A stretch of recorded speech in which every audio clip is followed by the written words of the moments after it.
अस्सलाम वालेकुम बच्चों। आज हम चैप्टर नंबर 17 का topic electrical properties of solid के बारे में पढ़ेंगे।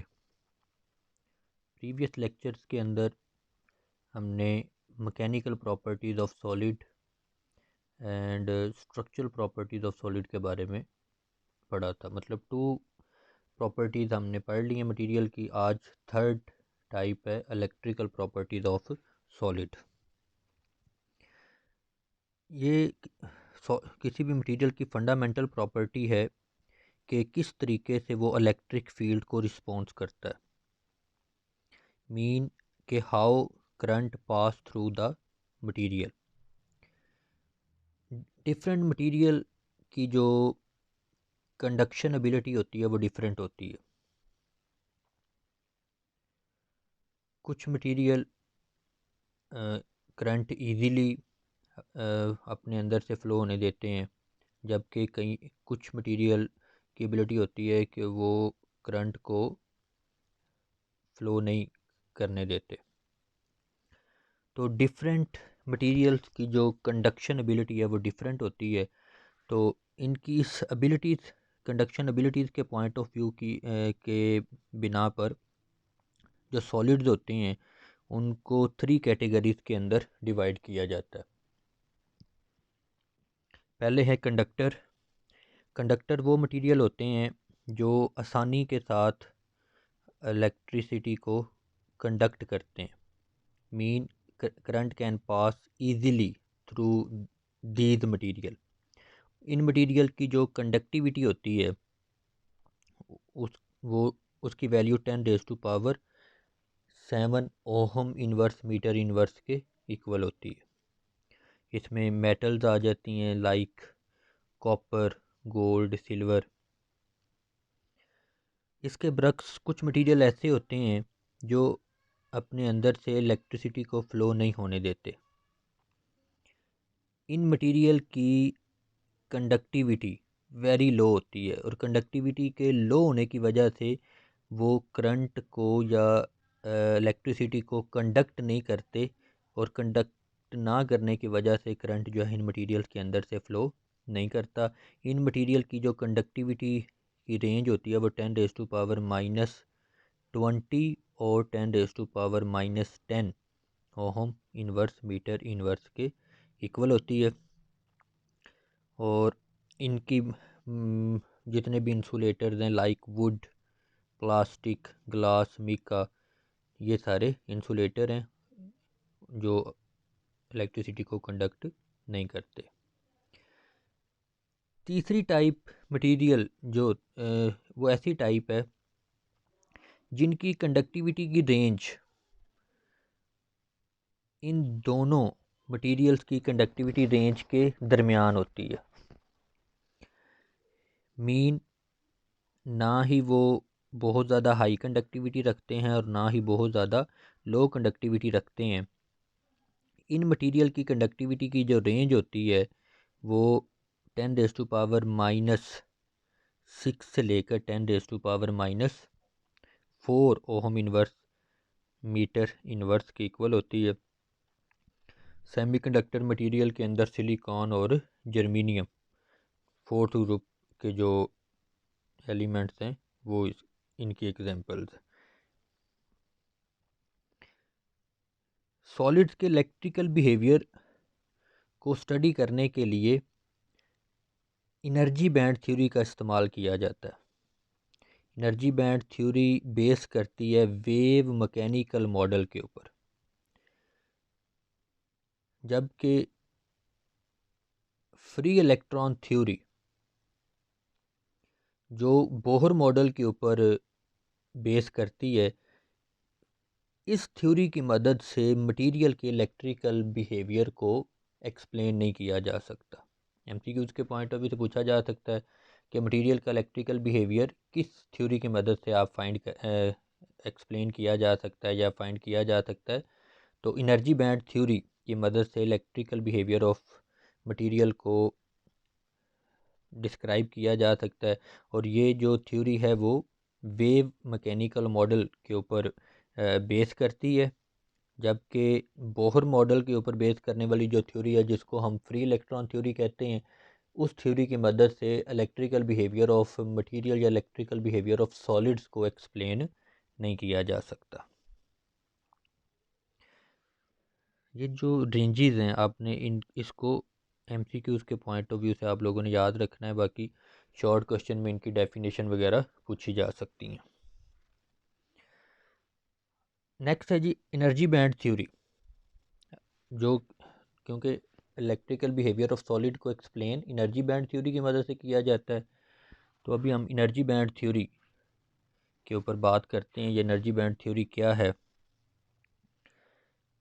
इलेक्ट्रॉन, किसी भी जो आइसोलेटेड एटम के जो इलेक्ट्रॉन होते हैं वो अपने न्यूक्लियस के साथ बाउंड होते हैं, और ये इलेक्ट्रॉन जो होते हैं वो डेफिनेट एनर्जी लेवल के अंदर मौजूद होते हैं, और अराउंड द न्यूक्लियस वो रोटेट कर रहे होते हैं। और जिन शेल्स के अंदर या जिन लेवल के अंदर ये मूव कर रहे होते हैं, उन लेवल के में हर एक का एनर्जी जो होता है वो स्पेसिफिक होती है। इस वजह से कहा जाता है कि इलेक्ट्रॉन जो होते हैं वो डेफिनेट एनर्जी लेवल्स के अंदर मौजूद होंगे, या हर एक इलेक्ट्रॉन का अपना एक एनर्जी लेवल होगा। लेकिन जब कोई दूसरा एटम इस एटम के करीब आएगा तो ये इस एटम का न्यूक्लियस भी इन इलेक्ट्रॉन के ऊपर फोर्स अप्लाई करेगा। पहले ये electron under the action of one nucleus थे, अभी दूसरे एटम के आने की वजह से इन इलेक्ट्रॉन के ऊपर दूसरे एटम का न्यूक्लियस भी जब फोर्स अप्लाई करेगा, तो ये जो एनर्जी लेवल्स होते हैं ये सब लेवल के अंदर, मतलब छोटे लेवल्स के अंदर, फर्दर छोटे लेवल्स के अंदर डिवाइड हो जाते हैं। ये जो स्टेट्स होती हैं ये भी डिस्क्रीट होती हैं, मतलब हर एक की अपनी अपनी स्पेसिफिक वैल्यू होती है, लेकिन ये जो सब लेवल्स होते हैं या स्टेट्स होते हैं वो वेरी क्लोज होते हैं, मतलब एक दूसरे के बहुत करीब होने की वजह से ये एनर्जी बैंड की शक्ल में अपीयर होते हैं। और इन एनर्जी बैंड्स के दरमियान में गैप होता है, उस गैप के अंदर कोई भी इलेक्ट्रॉन मौजूद नहीं होता। इन बैंड्स के अंदर इलेक्ट्रॉन मौजूद होते हैं, लेकिन उन एनर्जी बैंड्स के दरमियान में जो गैप होता है उसमें किसी किस्म का कोई इलेक्ट्रॉन मौजूद नहीं होता। वो जो गैप होता है दो बैंड्स के दरमियान, उसको फॉरबिडन एनर्जी गैप का नाम दिया जाता है।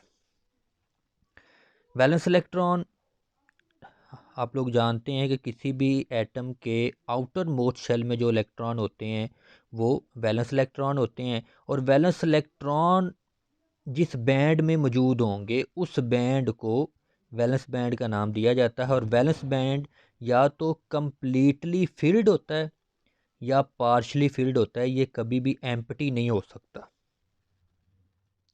अब वैलेंस बैंड के ऊपर भी एक बैंड होगा जिसको कंडक्शन बैंड कहते हैं। कंडक्शन बैंड के अंदर ही बेसिकली वो फ्री इलेक्ट्रॉन होते हैं जो किसी मटेरियल की कंडक्टिविटी में रोल प्ले करते हैं। तो ये जो कंडक्शन बैंड होगा ये या तो एम्प्टी होगा या फिर पार्शली फिल्ड होगा, ये कभी भी कम्प्लीटली फिल्ड नहीं होगा। जबकि वैलेंस बैंड के नीचे एक बैंड होता है जिसको फिल्ड बैंड कहते हैं, ये कम्प्लीटली फिल्ड होता है, और ये जो बैंड है ये मटेरियल की कंडक्टिविटी के दौरान कोई भी रोल प्ले नहीं करता। तो रोल कंडक्टिविटी में जो रोल प्ले करेगा वो कंडक्शन बैंड है। तो और कंडक्शन बैंड के अंदर पाए जाने वाले इलेक्ट्रॉन अगर मौजूद होंगे तो वो मटेरियल की कंडक्टिविटी का बायस बनेंगे। इन प्रॉपर्टीज़ की बुनियाद के ऊपर इंसुलेटर, कंडक्टर और सेमीकंडक्टर को थ्री पॉइंट्स के अंदर डिवाइड किया गया, या थ्री कैटेगरीज के अंदर डिवाइड किया गया। जो इंसुलेटर्स होते हैं मटेरियल, उनका वैलेंस बैंड कंप्लीटली फिल्ड होता है, क्योंकि आप लोगों ने पढ़ा हुआ है इंसुलेटर जो होते हैं उन उन वो किसी किस्म का कोई इलेक्ट्रॉन गेन नहीं करते। तो इंसुलेटर के अंदर वैलेंस बैंड कम्प्लीटली फिल्ड होता है, जबकि कंडक्शन बैंड जो होता है वो एम्प्टी होता है। और इन दोनों बैंड के दरमियान जो फॉरबिडन एनर्जी गैप है वो बहुत ज़्यादा लार्ज होता है। इसके लार्ज होने की वजह से जो इलेक्ट्रॉन वैलेंस बैंड के इलेक्ट्रॉन जो होते हैं वो जंप करके कंडक्शन बैंड में नहीं जा सकते, जिस वजह से इन मटेरियल की कंडक्टिविटी नहीं होती, और इस वजह से इन मटेरियल को इंसुलेटर बोला जाता है। जब हम बात करते हैं कंडक्टर्स की, तो कंडक्टर का जो वैलेंस बैंड होता है वो पार्शली फिल्ड होता है, और कंडक्शन बैंड भी पार्शली फिल्ड होता है। और ये दोनों बैंड एक दूसरे के साथ ओवरलैप कर रहे होते हैं, मतलब इनके दरमियान कोई भी गैप, फॉरबिडन एनर्जी गैप नहीं होता, जिस वजह से इलेक्ट्रॉन ईजीली वैलेंस बैंड से कंडक्शन बैंड में ट्रांसफ़र होने की वजह से इन मटेरियल की इलेक्ट्रिकली जो कंडक्शन होती है वो ज़्यादा होती है, और इस वजह से इनको कंडक्टर बोला जाता है। तो इनका वैलेंस बैंड पार्शली फिल्ड होगा, कंडक्शन बैंड पार्शली फिल्ड होगा, और इनके दरमियान में फॉरबिडन गैप मौजूद नहीं होगा। थर्ड थर्ड टाइप है सेमीकंडक्टर। सेमीकंडक्टर का वैलेंस बैंड भी पार्शली फिल्ड होगा, कंडक्शन बैंड भी पार्शली फिल्ड होगा, और नैरो गैप होता है इनके दरमियान में। नॉर्मल रूम टेम्परेचर के ऊपर वैलेंस बैंड पार्शली फिल्ड होता है, लेकिन कंडक्शन बैंड एम्प्टी होता है। लेकिन नैरो गैप होने की वजह से जब टेम्परेचर बढ़ता है, तो टेम्परेचर बढ़ने की वजह से वैलेंस बैंड के जो इलेक्ट्रॉन्स होते हैं उनकी वाइब्रेशन बढ़ती है, तो वो कुछ एनर्जी गेन करते हैं। थर्मल एनर्जी गेन करने की वजह से वो इस नैरो गैप को जंप करके कंडक्शन बैंड में पहुंचते हैं, जिस वजह से वो कंडक्टिविटी का बायस बनते हैं। तो ये जो सेमीकंडक्टर होते हैं वो ज़ीरो केल्विन के ऊपर ये इंसुलेटर की तरह बिहेव करते हैं, क्योंकि ज़ीरो केल्विन के ऊपर टेम्परेचर ना होने की वजह से जो इलेक्ट्रॉन होते हैं उनकी वाइब्रेशन या उनकी जो थर्मल एनर्जी कम होती है। लेकिन जैसे जैसे आप टेम्परेचर बढ़ाते जाते हैं, वैलेंस बैंड के अंदर जो इलेक्ट्रॉन होते हैं उनकी वाइब्रेशन इंक्रीज होने की वजह से ये इलेक्ट्रॉन जो होते हैं वो वैलेंस बैंड से जंप करते हैं और कंडक्शन बैंड पे पहुंच जाते हैं। तो हम कह सकते हैं कि ज़ीरो केल्विन के ऊपर सेमीकंडक्टर जो होंगे वो इंसुलेटर की तरह बिहेव करेंगे, जबकि हाई टेम्परेचर के ऊपर यही कंडक्शन बैंड में जो इलेक्ट्रॉन पहुंचते हैं वैलेंस बैंड से, वही कंडक्टिविटी का बायस बनते हैं। सो एट रूम टेम्परेचर जर्मीनियम और सिलिकॉन जो होंगे वो कंडक्टर की तरह बिहेव करेंगे, जबकि ज़ीरो केल्विन के ऊपर यही जर्मीनियम और सिलिकॉन जो होंगे वो इंसुलेटर की तरह बिहेव करेंगे। तो बच्चों, ये जो डिफरेंट पॉइंट्स हैं, तीन तीन पॉइंट हैं, ये आपको पता होने चाहिए। एमसीक्यूज़ के पॉइंट ऑफ व्यू से पूछे जा सकते हैं, या एनर्जी बैंड थ्योरी के मुताबिक वो पूछ सकते हैं कि इंसुलेटर की जो प्रॉपर्टीज़ हैं वो क्या हैं। इनमें कंडक्शन बैंड जो है वो फील्ड होता है, कंडक्शन बैंड एम्प्टी होता है, वैलेंस बैंड फील्ड होता है, और लार्ज गैप होता है। इसी तरह आपने कंडक्टर और इंसुलेटर का भी आप लोगों को पता होना चाहिए। एमसीक्यूज़ और शॉर्ट क्वेश्चन के पॉइंट ऑफ व्यू से ये चीज़ें पूछी जा सकती हैं। तो बच्चों, ये टॉपिक था हमारा आज का। इसको अच्छी तरह रीड करें बुक के साथ, इन पिक्चर्स को चेक करें, कोई पॉइंट ना समझ आए तो वो शेयर करें, उसके ऊपर बात करेंगे इंशाल्लाह। अल्लाह हाफिज़।